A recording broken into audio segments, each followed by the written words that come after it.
जी अस्सलाम वालेकुम रहमतुल्लाहि व बरकातहू। बनाना रिपब्लिक पाकिस्तान, जाली और अधूरी असम्बली, चंद दिन की मेहमान हुकूमत और एक राजवाड़े का समा, बकौल रज़ा रब्बानी कि मैं सेनेट में लगता है नहीं खड़ा, एक राजवाड़े में खड़ा हूँ।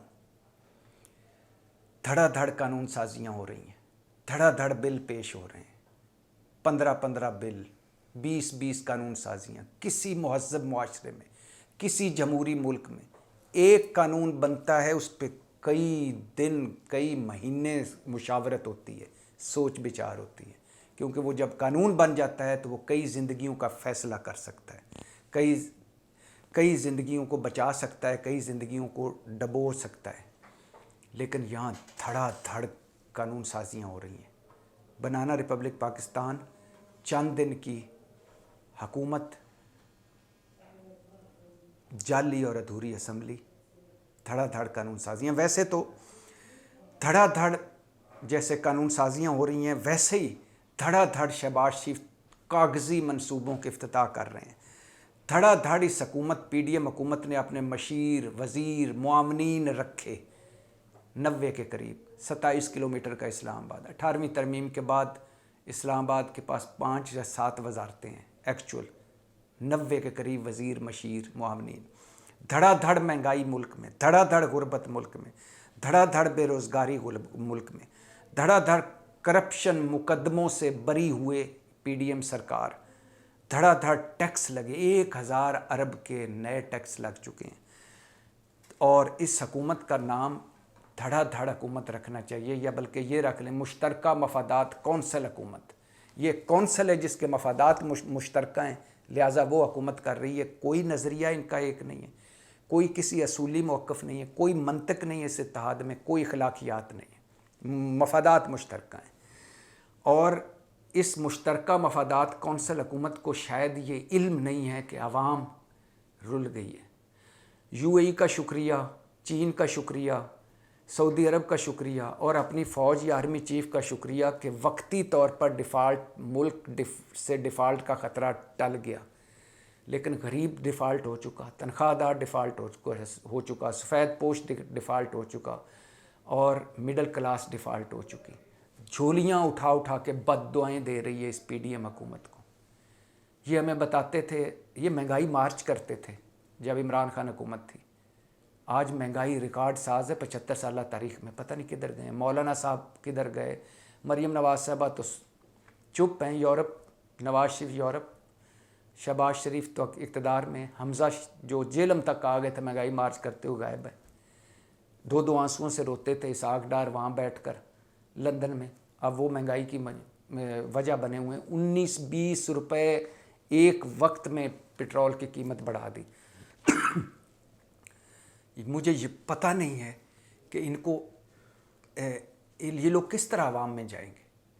यकीन करें, पहली दफ़ा मुझे लग रहा है कि मुल्क पाकिस्तानियों में उम्मीद मर रही है।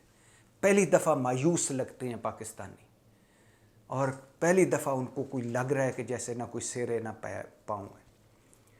तो इस हुकूमत, बात हो रही थी कानून साजियों की जो धड़ाधड़ हो रही है। 2 तरह की कानून साजियाँ हो रही हैं, और ये मैं नहीं कह रहा, हुकूमती अरकान कह रहे हैं, पीडीएम वाले भी कह रहे हैं, पीडीएम के हामी सियासी मुबस्सरीन भी कह रहे हैं, तजिया निगार भी कह रहे हैं, पीडीएम लाइक माइंडेड साफ़ी भी कह रहे हैं। 2 तरह की कवानीन साजियाँ हो रही हैं। एक ज़ाती फ़ायदे, ईवीएम ख़त्म, नैब ख़त्म, और इसके अलावा इलेक्शन कमीशन को इख्तियार दे दो, और इसके अलावा नाहली नवाज शरीफ की ख़त्म कर दो। और एक चंद कवानीन को छोड़कर 2 तरह की कानून साजी हैं। एक ज़ाती फ़वायद और दूसरा पाकिस्तान तरीक़े इंसाफ़ को ख़त्म करना। पाकिस्तान तरीक़े इंसाफ़ को मार्जिनलाइज करना, छोटी सतह पर लाना, चारों तरफ से घेरना। और यकीन करें कि ये सब हरबे आजमा के देख लिए, ये पीडीएम से पीटीआई ख़त्म नहीं हो पा रही।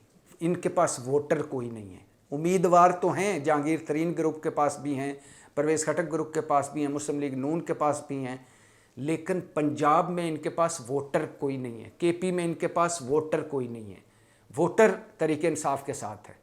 تو اب اس ووٹر تو توڑا نہیں جا سکتا، تحریک انصاف کو ختم کر دو، تو اس سے اچھا ایک قانون پاس کریں قومی اسمبلی سے، سینٹ سے، کہ تحریک انصاف کو ویسے ہی ختم کر دیں۔ تو دو طرح کی قانون سازیاں، چند قوانین کو نکال کر، ایک ذاتی فوائد ہے، دوسرا پی ٹی آئی کے خلاف۔ اور میں پھر کہہ رہا ہوں، یہ خود پی ڈی ایم کی جماعتیں کہہ رہی ہیں، یہ پی ڈی ایم کے لائک مائنڈڈ کہہ رہے ہیں۔ اور ابھی جیسے آفیشیل سیکرٹ ایکٹ میں ترامیم ہوئیں، اور یہ بھی بتاتے چلوں کہ 100 کے قریب قانون پاس ہو چکے ہیں، یعنی کسی مشاورت۔ اور مزے کی بات سن لے کہ پارٹی کے اندر کوئی مشاورت نہیں ہوتی، کابینہ کے اندر کوئی مشاورت نہیں ہوتی، حکومت کے اندر کوئی مشاورت نہیں ہے، بل پیش کرنے والوں کا بل کا پتہ نہیں ہوتا، وہ ٹی وی پہ آ کے آئیں بائیں شائیں کر رہے ہوتے ہیں۔ اور اس کے علاوہ بلوں کی مخالفتیں حکومت کے اندر سے ہو رہی ہیں۔ ابھی جیسے آفیشیل سیکرٹ ایکٹ میں ہے کہ ممنوعہ علاقے، جو ممنوعہ علاقے ہیں جو فوج کے حوالے سے، اس میں ایڈ کر دیا گیا ہے کیمپ آفس کو بھی، کہ ابھی کیمپ آفس کے بھی اگر اس پر اٹیک ہو تو اس کو بھی، وہ بھی قابل جرم ہے۔ کوئی بھی انٹیلیجنس افسر اس کو کسی بھی وقت کسی کو کہیں سے بھی بنا وارنٹ گرفتار کر سکتا ہے، قانون نافذ کرنے والا ادارے کوئی بھی گرفتار کر سکتا ہے، چھاپا مار سکتا ہے، کوئی چیز لے سکتا ہے۔ کہ کوئی بھی انٹیلیجنس افسر کو پبلک کیا جائے، یعنی کسی انٹیلیجنس افسر کو پبلک کیا جائے، پبلک میں ڈسکس کیا جائے، بنا بے بنیاد الزام، یا کوئی الزام لگایا جائے، اس کا نام لیا جائے، اس پر بھی سزا ہے۔ الیکٹرانک ڈیوائس ریکارڈنگ پر بھی سزا ہے، اور ممنوعہ علاقوں پر حملہ ہے، اس میں بھی سزا ہے۔ اور ممنوعہ علاقوں کے آس پاس مشکوک ہوں تو اگر کوئی کہے کہ یہ مشکوک ہے تو اس کو بھی سزا ہے۔ کسی کے شہری کے پاس اگر کسی کو کہہ دیا جائے کہ یہ ملک دشمن ہے، اور اس کا فار ایگزامپل کوئی ملک دشمن، اس کا میرے موبائل میں کوئی انفارمیشن ہے، کوئی چیز ہے، کوئی مواد ہے، میں بھی جرم میں شریک ہو سکتا ہوں۔ اس طرح کے اور بڑے چیزیں ہوئی ہیں۔ اس میں کچھ چیزیں ایسی ہیں جو ہونی چاہیے تھیں، کچھ چیزیں ایسی ہیں جو لگتا ہے کہ تحریک انصاف کو سامنے رکھ کے کی گئی ہیں۔